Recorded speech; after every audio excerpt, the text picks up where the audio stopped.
శ్రావణ మాసం సందర్భంగా సామర్లకోట కుమార భీమేశ్వర స్వామివారి ఆలయంలో సామూహిక శ్రావణ వరలక్ష్మి వ్రత పూజలు వైభవంగా జరిపించారు. ఆలయ ఈవో బల్ల నీలకంఠం ఆధ్వర్యంలో అర్చకులు రాంబాబు శర్మ, వెంకన్న శర్మ, సత్యనారాయణమూర్తి, వినయ్ శర్మ, సోమేశ్వర్ శర్మ తదితర పండితులు వేద మంత్రోచ్చరణల నడుమ భక్తులు భక్తి శ్రద్ధలతో పూజలు ఆచరించారు.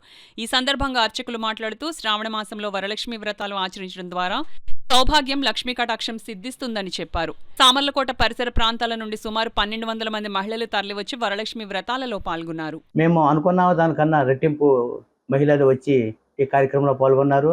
దేవస్థానం వేద పండితులు, అర్చకులు వాళ్ళందరితోటి కూడా వాళ్ళ చేతులతోటే వాళ్ళు భక్తులు వారు స్వయంగానే ఈ వరలక్ష్మి వ్రతాన్ని నిర్వహించడం జరిగింది. దీనికి తగిన ఏర్పాట్లన్నీ కూడా మేము చేసాము. స్వామివారికి ప్రసాదం నైవేద్యం ఏదైతే పెడతారో ఆ ప్రసాదం కూడా మేమే ఇచ్చాం. అదేవిధంగా దాతలు కొంతమంది వారి శక్తి కొద్ది కూడా ఈ గాజులు, పసుపు కొమ్ములు, తర్వాత పసుపు కుంకుమలు, తదుపరి అరటిపండ్లు ఇట్లాంటివన్నీ కూడా దాతలు ఇచ్చారు. మిగిలినవి దేవస్థానం తరఫున మేము ఇవ్వడం జరిగింది. ముఖ్యంగా తెలియజేసేది ఏంటంటే ఈ కార్యక్రమం అయిపోయిన వెంటనే వాళ్ళకి ఉచిత అన్నప్రసాదం నిర్వహించడం జరిగింది. పూజల్లో 1000 మంది పాల్గొంటే సుమారు 1200 మంది ఈరోజు అన్నదానం నిర్వహించడం జరిగింది. అదేవిధంగా ఈ కార్యక్రమం తిరిగి మేము మరలా 15/8 4వ శుక్రవారం నిర్వహించడం జరుగుతుంది. కావున భక్తులందరూ గమనించి కాకపోతే ఇక్కడ భక్తులు చాలా లేటుగా వస్తున్నారు. దయచేసి ఈ భక్తులందరూ కూడా ఉదయం 8:30 కల్లా దేవస్థానం ఉన్నట్లయితే మనం ఈ కార్యక్రమం ఇంకా విజయవంతంగా నిర్వహించుకోవచ్చు. కావున భక్తులందరూ సహకరించవలసిన కోరి ప్రార్థిస్తున్నాం. పార్వతీదేవి పరమేశ్వరుడికి చెప్పినటువంటి పరమేశ్వరుడు పార్వతీదేవికి ఉపదేశించిన వ్రతం ఇది. ఆడవాళ్ళు ప్రతి వాళ్ళు కూడా చేసుకునేటువంటి వరలక్ష్మి వ్రతం లక్ష్మీదేవి ప్రీతిగా.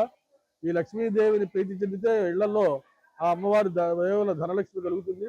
అటువంటి వ్రతం ఈ రోజు 2000 మంది భక్తుల చేత దేవస్థానం వారు అలాగే దాతలు అందరూ కలిపి రూపుదాతలు ఉన్నారు, అలాగే కొబ్బరికాయ దాతలు ఉన్నారు, కోరాల దాతలు ఉన్నారు, అలాగే అన్నప్రసాద దాతలు అత్యంత వైభవంగా నిర్వహించబడింది.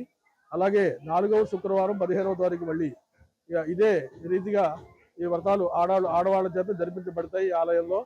అటువంటి గొప్పదైనటువంటి సంప్రదాయ సిద్ధమైనటువంటి మనగుడి కార్యక్రమాలని మీరందరూ కూడా వచ్చి ఈ కార్యక్రమంలో పాల్గొన్నందుకు ఆ దేవదేవుడు ఎల్లవేళలా ఆనందదాయకంగా మీకు సుఖ సంతోషాలు ప్రసాదిస్తూ అష్టలక్ష్మీప్రదమైనటువంటి వ్రతం చేసుకోవాల్సిందిగా అందరినీ ఈ ఛానల్ ద్వారా భక్తుల్ని కోరుతూ వాళ్ళందరికీ సుఖశాంతులు కలగాలి. సర్వేజన సుఖినో భవంతు. సోమేశ్వర శర్మ ఆలయ దేవస్థాన పండిట్ ఈ ఆలయంలో ఉండేటువంటి సేవలన్నీ చేయిస్తూ ఉంటారు.